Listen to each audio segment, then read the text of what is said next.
I'm going to go over both the conventional narrow stance and the sumo wide stance form of the deadlift. I'm going to go over the positioning, the setup, how to build tension and what tension means, and the execution of the lift. There's multiple ways that you can teach this. You can teach it from the floor. You can teach it from an elevated surface known as block pulls. If you've never really deadlifted and it feels awkward to you getting down into position, then I would recommend learning from an elevated surface, such as these mats right here. These mats are like a ½ inch or something like that. I believe they're like horse stall mats that you can get at Tractor Supply, but stacking a few of them up, starting from the top and then working your way down to the floor is one of the most efficient ways that you can learn to deadlift. So always remember, keep in mind, regardless of what you see on the internet or see in the gym, the deadlift is a movement of efficiency and leverage. It's not simply a movement of power and strength and force. Although that does come into play if your goal is to be as strong as possible in the deadlift. But when we're learning it, and in order to progress safely and effectively, we want to be efficient with the lift.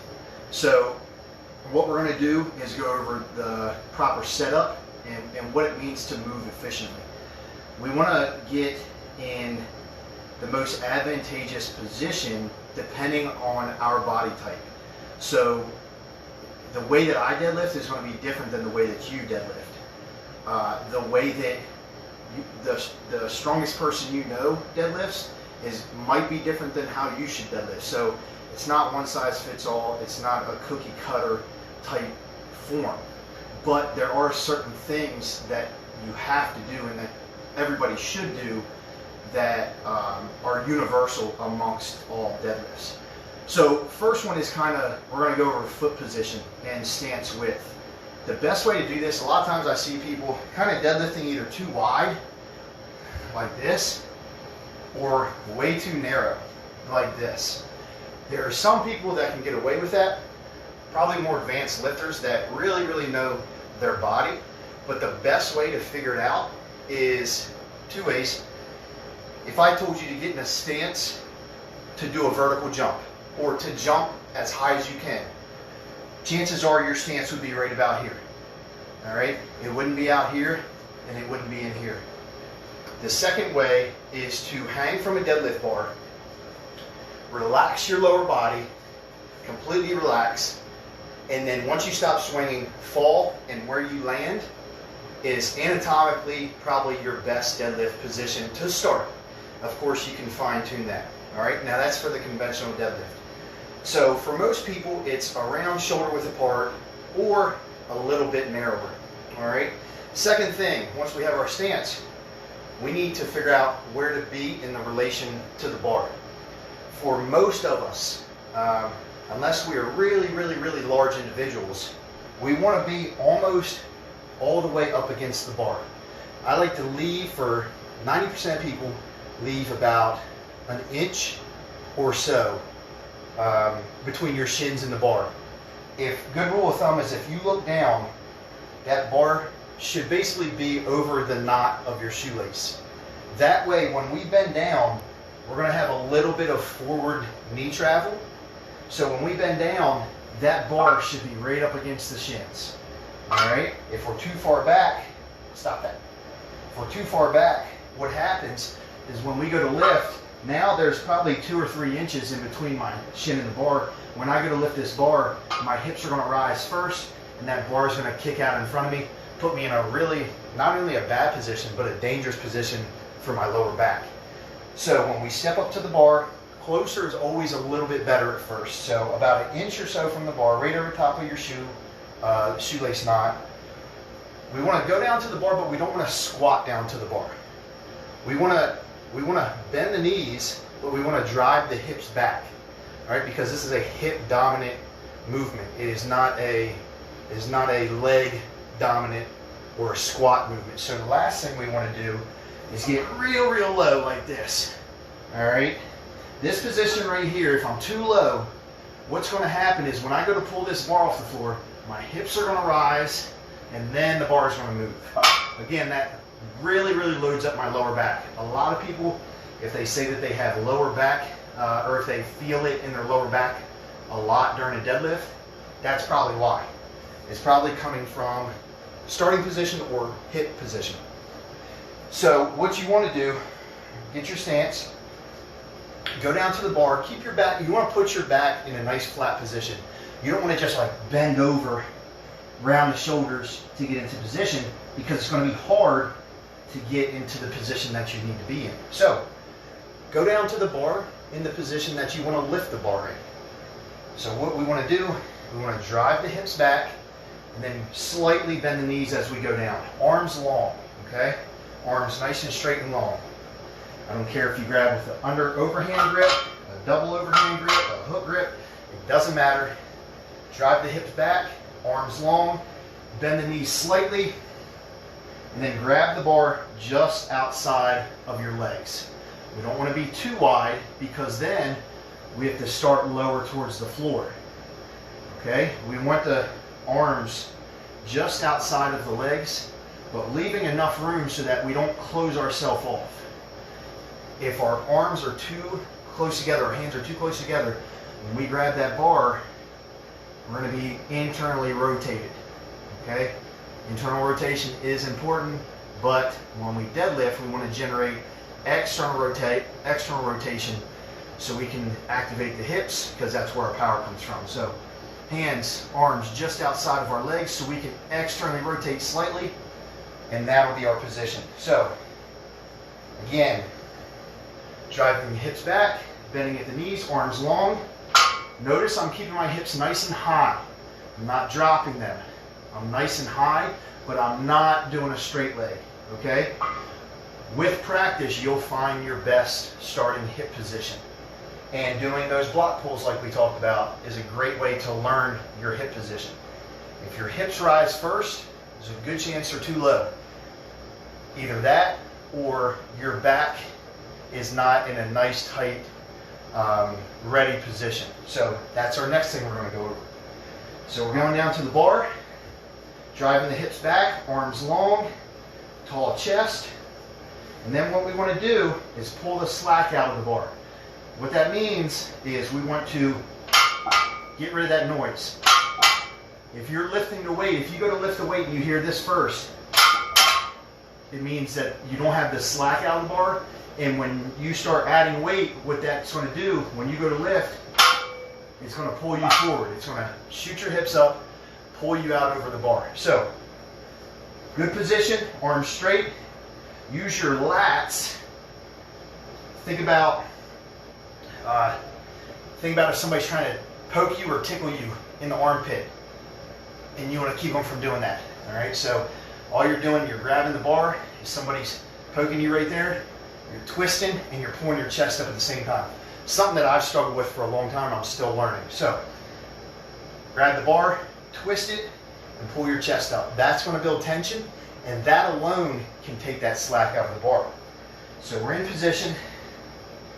We're going to grab the bar, head straight forward, not up, not down, straight ahead, chest tall, and then we're going to lock our lats in, and then we're going to pull our chest up simultaneously. Notice that pulls the slack out of the bar. This is my position. From here, it's not just legs. If it were just legs, then we would end up doing this. All right, that was 2 movements. We want to think leg press to initiate the movement, but as soon as that bar starts to move, we want to pull our head back, and we want to think about pulling our sternum upward. All right, so head back, pull the sternum up. So the 2 steps would be slapping on the bar, leg press, and then sternum. And then that's going to keep the bar close to us. All right, good position, leg press, sternum. And that's going to put it into 1 movement, not 2 movements. When we finish at the top, we want to be tall. We don't have to overemphasize the lockout. All right. So when we finish, tall, shoulders back, chest up, knees straight. I'm guilty of doing the opposite sometimes. All right? What we don't want to do, I see this a lot. That can be just as bad as having that bar kick you forward and putting all the stress on your back. So stand tall. You don't have to round and shrug your shoulders, okay? So when you're coming up, you're not doing this. You're coming up and you're tall. You're squeezing your butt. You're pulling your hips into the bar and pulling the bar into your hips simultaneously. That's your conventional deadlift. Let me know if I missed something. Thank you all for checking in. Like I said, still a little out of breath from shoveling snow, cleaning my car off. So now we're going to go over the sumo deadlift. A lot of the same things apply.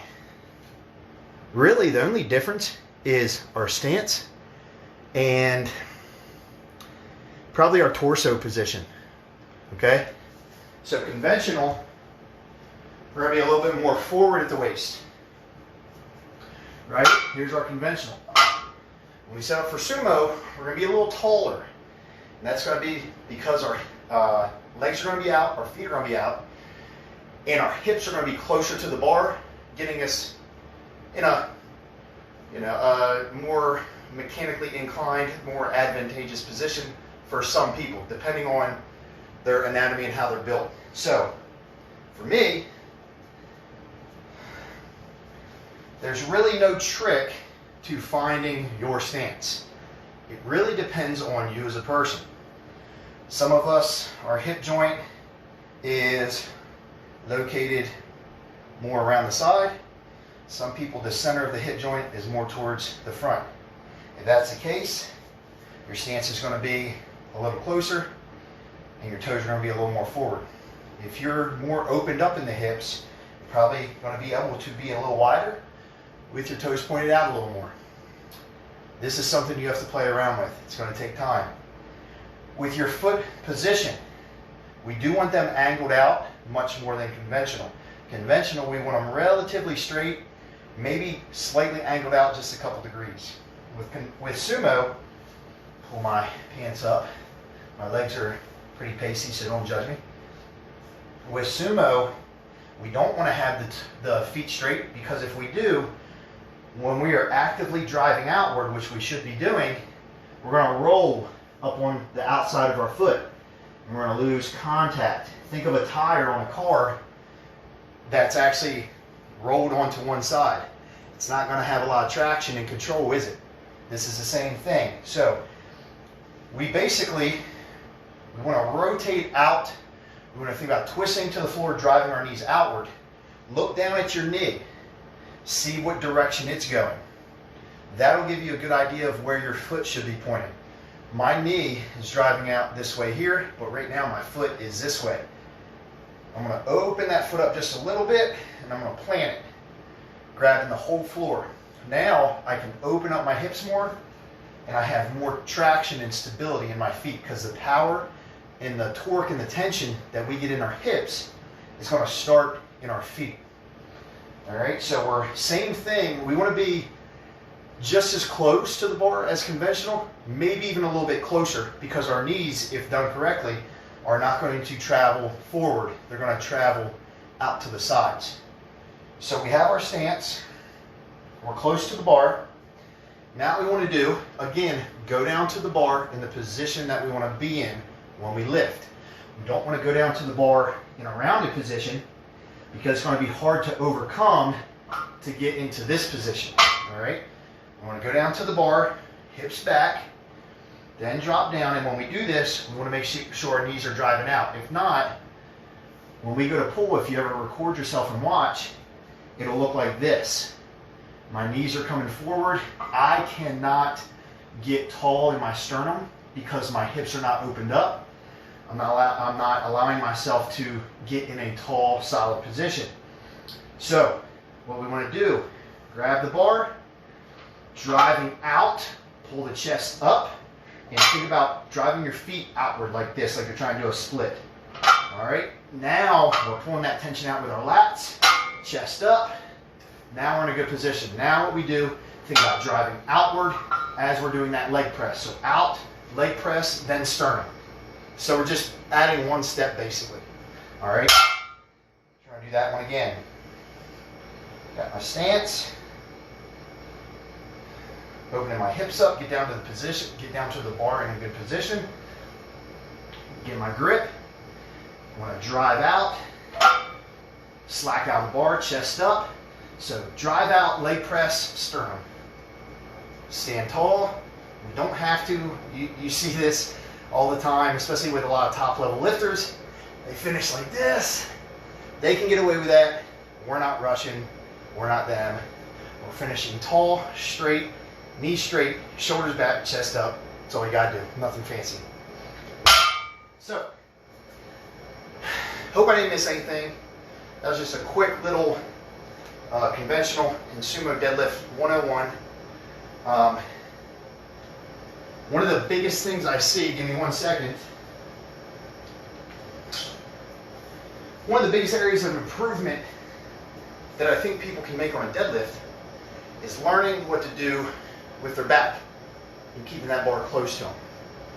So if that is the case for you, if you feel that bar drifting away from you when you deadlift, take a small band.